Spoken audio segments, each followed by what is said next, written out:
Bonjour à tous, c'est Charline de la chaîne des opportunistes. J'accompagne les entreprises sur leur structuration administrative, sur leur transformation digitale. Et quand je fais des audits organisationnels, donc je vais analyser l'écosystème et l'entreprise à 360 degrés. Et je peux mettre en exergue des problématiques d'organisation, de structuration, de fluidification, tous les mentions.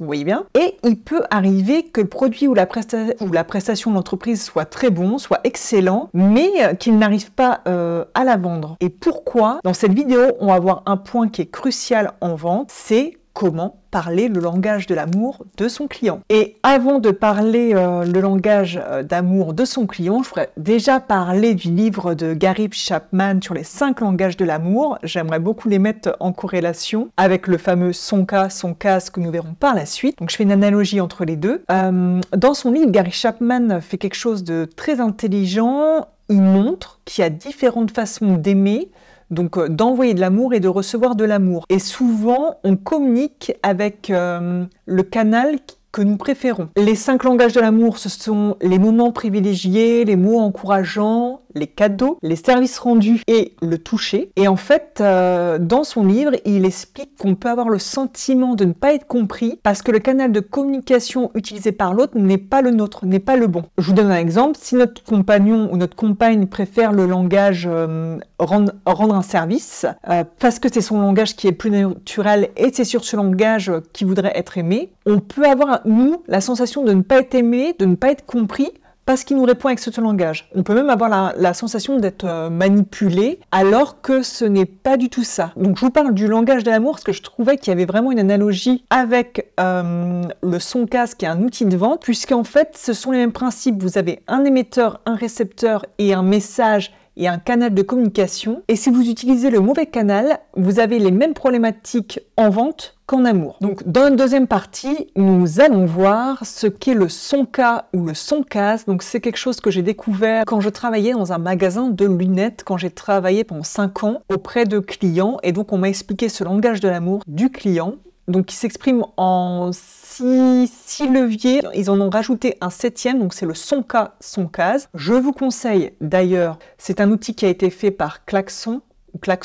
pardonnez mon anglais, sur toutes les vidéos. L'outil, en fait, il vous propose de référencer tous les arguments sur le son case, donc sécurité, orgueil, nouveauté, confort, argent, sympathie et environnement, je l'appellerai environnement pour ma part, et de réfléchir à tous les arguments concernant votre prestation ou votre produit. Ce sera facile pour vous de les sortir.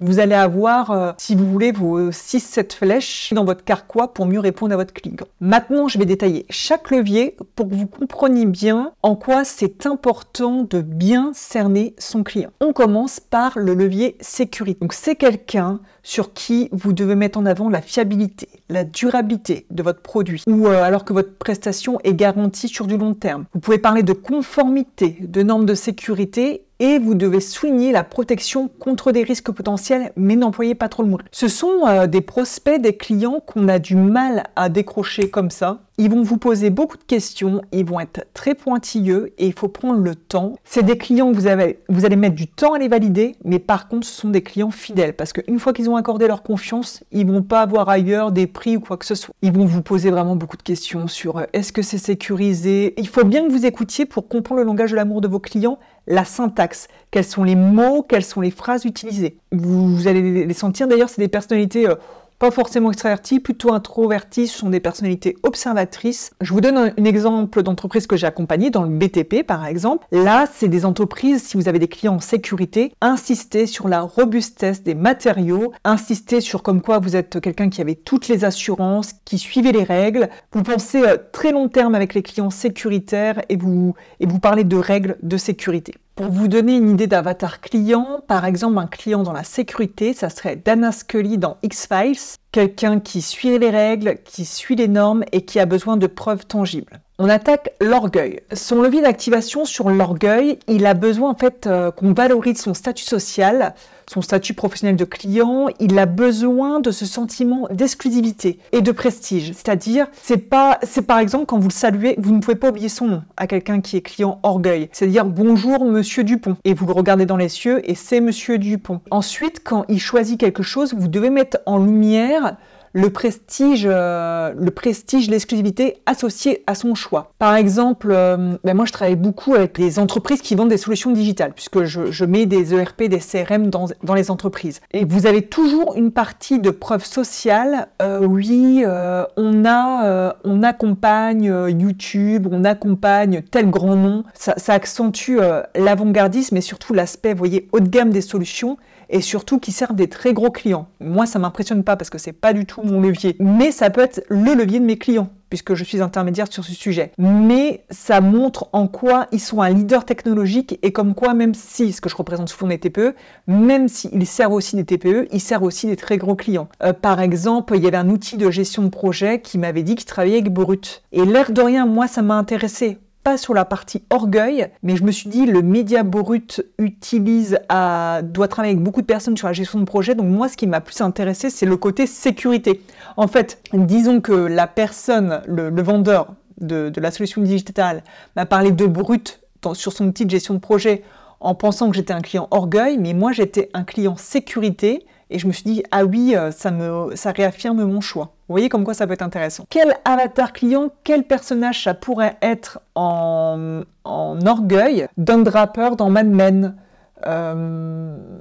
qui est un publicitaire en plus, mais qui va travailler sur des produits qui renforcent l'aura et le prestige. Et donc, lui aussi, il peut être sur ces sujets-là. Troisième levier, et attention, il est vraiment différent de l'orgueil et on peut les mélanger, c'est nouveauté. Nouveauté, c'est pas l'orgueil, c'est-à-dire qu'il va pas rechercher le prestige, mais il est féru d'innovation. Lui, ce qu'il veut entendre, c'est qu'il est le premier à le tester.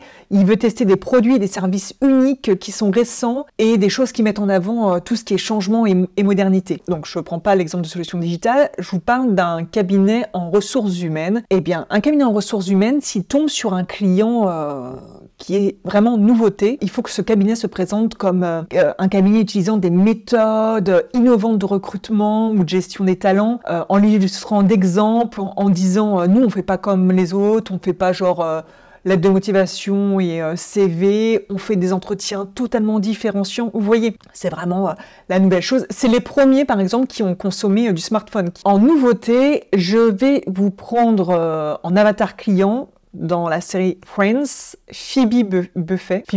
Elle est toujours attirée par les choses un petit peu nouvelles, originales. Elle va tester des trucs. Elle, c'est vraiment le genre de cliente, vous voyez, qui est pas sur l'orgueil. Là, vous comprenez vraiment la différence. Elle est vraiment sur l'aspect « Oh, c'est nouveau, on tente, c'est marrant ». Il y a vraiment aussi un aspect du jeu. On passe au C avec les clients confort. Les clients confort, on peut les mélanger avec les clients argent. Ce qu'ils veulent, c'est être tranquille. Ils veulent une expérience simple, sans effort, agréable. Il faut vraiment réduire les contraintes pour ce genre de clients. Ne commencez pas à leur parler de problèmes ou de SAV. Donc les clients confort, ne leur parlez pas de futurs problèmes ou quoi que ce soit. Il faut leur dire que l'expérience devait être simple, rapide. Je vous donne un exemple avec qui j'ai travaillé. C'est un agent immobilier ou une agente immobilier, je ne sais pas trop comment on le dit. Et elle, ce qu'elle me disait, c'est qu'elle veut, sa différenciation avec les autres agents immobiliers n'était pas sur le prix ou sa commission, c'était que ses clients étaient tranquilles, ils ne géraient pas les compteurs électriques, elle leur faisait tout, elle leur faisait même plus qu'un agent immobilier. Et elle leur offrait une expérience client vraiment personnalisée autour soyez tranquille, pas de stress et du service complémentaire. Par exemple, ça peut être mettre en place des visites virtuelles si la personne ne peut pas se déplacer. C'est vraiment lui faire gagner du temps et de la sérénité. On va rester dans Friends, c'est une série que je regarde de nouveau beaucoup. Le personnage qui peut incarner vraiment le confort, c'est Joey Tribbiani. On voit bien que c'est le bon gars, ça va pas être compliqué et on peut lui vendre quelque chose s'il en a besoin facilement, si on lui apporte une expérience confort. On passe au A du son K avec l'argent, donc c'est logiquement le plus facilement identifiable, c'est les économies. Les économies, le rapport qualité-prix, les avantages financiers, combien ils gagnent. Il faut montrer comment le produit ou le service est un investissement judicieux. Surtout, ne pas lui parler de charges, de taxes. Il faut vraiment être dans un rapport économique de plus-value positive. En exemple, donc moi j'ai accompagné un cabinet, enfin une association sur la transmission d'entreprise. Pourquoi les gens passeraient par ce cabinet de transmission d'entreprise si leur levier est l'argent? On pourrait leur expliquer que les services offerts par le cabinet maximisent la valeur déjà de leur entreprise lors de la transmission, mais en plus on les aide à optimiser les coûts, on sécurise leur investissement financier. C'est vraiment leur expliquer qu'ils vont gagner plus d'argent à confier la transmission de leur entreprise à ce cabinet plutôt que de le faire tout seul. Donc c'est montrer vraiment la plus-value positive de l'investissement. Le personnage, l'avatar client pour l'argent, vous pensez à Picsou. Picsou, vous lui parlez pas de confort, même le prestige il s'en fout. Picsou, vous le voyez bien, il faut vraiment lui parler d'économie, lui parler d'investissement, surtout pas de dépenses, et montrer vraiment la plus-value positive à ce qu'il utilise vos services. L'avant-dernier levier, sympathie, le besoin pour le client d'avoir une relation authentique. On a besoin de créer un lien émotionnel, on sent qu'on est à notre écoute.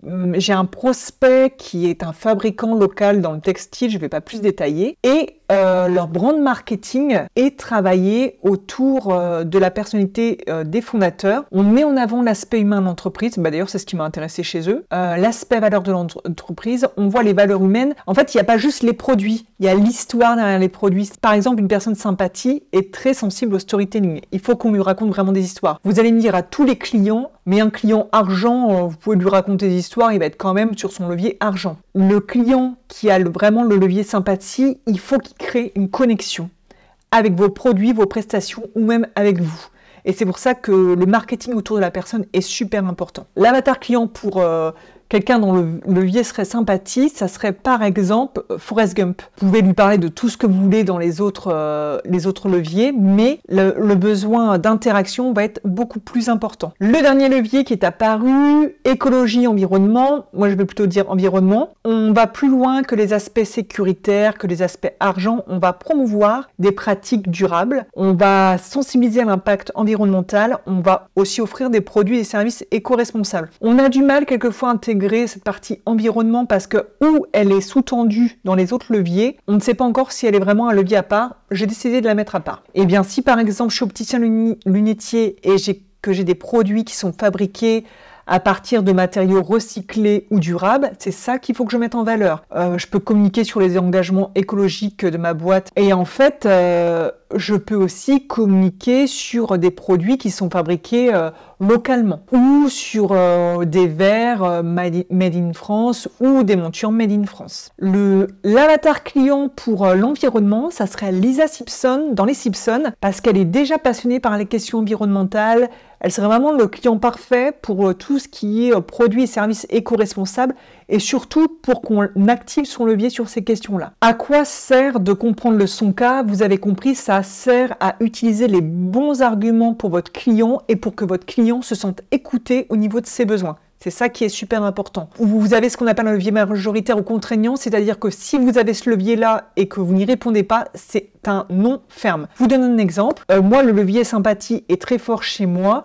Si je vais dans un restaurant où je sens que les gens n'ont pas envie, ça m'est encore arrivé hier, je pars, j'écourte et je vais finir mon verre ailleurs ou je vais manger ailleurs. C'est vraiment, pour moi, c'est rédhibitoire. Vous avez un levier qui, on va dire, est contraignant. Après, les personnes peuvent aussi avoir des leviers secondaires, c'est-à-dire que vous avez besoin de répondre à plusieurs critères. Moi, par exemple, quand je choisis un logiciel pour mes clients, donc je passe par le levier argent, qui n'est pas forcément le bien en tant que personnel, mais pour mes clients, c'est-à-dire il faut que ça rentre dans les prix. Et ensuite, un levier très fort qui est confort. La nouveauté, je m'en moque. Moi, je veux pas qu'il soit nouveau. Et l'orgueil aussi, nouveauté, orgueil, je m'en moque pour mes clients. C'est argent, confort, la sécurité et écologie, environnement, je suis un petit peu obligée, je prends des produits qui sont plutôt made in France, même au niveau des solutions digitales, pour toutes les questions de RGPD. Et le cinquième levier, et non des moindres, c'est la sympathie. C'est le dernier levier que je traque, mais je vérifie que les équipes qui vendent les outils digitaux et qui vont répondre à mes clients quand je ne serai plus là sont vraiment sympas, sinon c'est niet. Donc vous voyez, moi j'ai beaucoup de leviers dans l'acquisition des solutions digitales pour mes clients. Pour résumer, le Soncase, ça va être un outil puissant pour vous aider à comprendre vos clients et à répondre à leurs besoins et à vendre. Donc, en l'utilisant judicieusement, vous allez pouvoir vraiment créer des relations de vente qui sont beaucoup plus connectées aux besoins de vos clients. Et je vais faire une vidéo qui va s'appeler Le Beau Coco. Je vais parler d'un produit Made in France et une gamme de produits de beauté que j'aime beaucoup. Et nous allons voir à travers leur site internet comment justement ils répondent à chacun des leviers du Soncase. À bientôt dans une prochaine vidéo. Abonnez-vous, likez, commentez. Je vous remercie de m'avoir suivi.